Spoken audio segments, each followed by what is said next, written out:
Hi, this is Jon May with Fathom Realty. Now, this is the first video of a series with advice for people wanting to sell their own home, what's commonly called for sale by owners or FSBOs.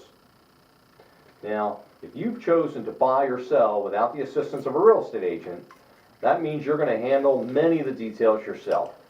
You're going to want to find a good real estate attorney that can assist you by preparing the contract and processing your closing. So if you need a referral, email me at jmay@ggrva.com with the area that you live in, and I'll gladly send you the contact information of a good attorney who specializes in your area. I'll do that no cost or obligation. Now, a good attorney can't tell you how to market your property or coach buyers and sellers of a fair price. You're going to have to do your own market research. But one can assist you by providing the information and services you need to get your home to closing.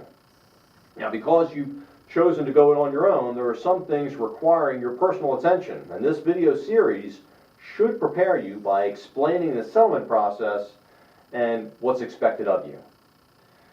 As a seller, you can hire an agent or an online service for the sole purpose of placing your property in the multiple listing service and/or to provide limited assistance, such as preparing a CMA or a market analysis to help you price your home. Now, when you do, you'll pay a fee to your agent for the limited service. Should you decide to put your home in the MLS, you're going to be expected to offer compensation to the selling agent who brings the buyer. And that compensation will be set forth in the listing agreement you sign when your property is listed. Now, as a seller, even if you decided not to have an agent represent you, agents representing a buyer may approach you. And here are some tips to help you understand how this might work. Now, you see, real estate agents can provide services to both a buyer and a seller. The buyer may hire an agent to represent them, and this is buyer agency. Agents must disclose in writing which party they represent. You'll be asked to sign the disclosure acknowledging that you've received it. Now, when you receive an offer from a real estate agent representing a buyer, you may want a professional of your own to review the offer with you. Call your real estate attorney and they will be glad to assist. Their fee for reviewing the offer is usually a few $100s. Now, what should you tell buyers about the property? Virginia is a caveat emptor, or buyer beware state. This means it's up to the buyer to inspect the property carefully to determine if it's suitable for his needs. The seller is under no duty or obligation to point out defects, even hidden defects. Caveat emptor has two important exceptions, however.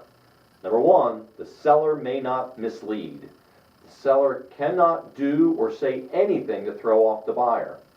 The seller cannot lie if asked a question and should not do anything to conceal a defect.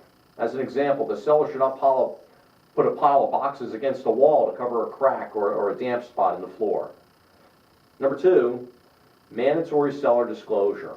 Virginia requires that sellers deliver a statement warning the buyer that the seller is making no representations concerning the condition of the property, adjacent properties, historic districts, Chesapeake Bay Preservation Act, sexual offenders, and dam break zones. Therefore, buyers should investigate and not rely on what a well-intentioned seller might disclose. Buyer beware also applies to neighborhoods, schools, zoning, and other issues. Now, if there's a mandatory homeowners association, the seller must supply a disclosure packet of information from the association.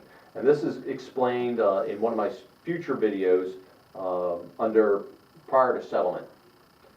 So you found a buyer. Now what?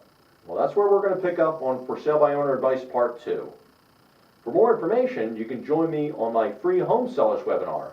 You can register at www.freehomesellerswebinar.com.